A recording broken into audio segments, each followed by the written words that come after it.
Mga boss, nahanap ko na kung sino yung author o may gawa ng batas kung bakit tayo may tinatawag na provincial rate.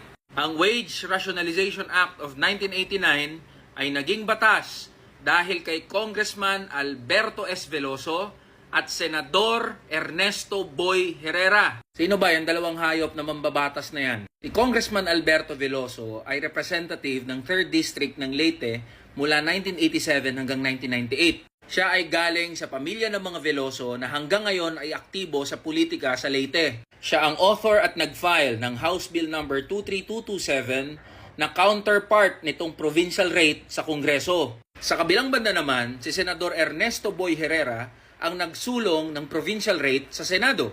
Bukod doon mga boss, itong si Herrera ang dahilan kung bakit tayo may tinatawag na endo o kontraktualisasyon. Siya kasi ang principal architect o nag-legalize ng endo o 555 dahil sa tinatawag na Herrera Law.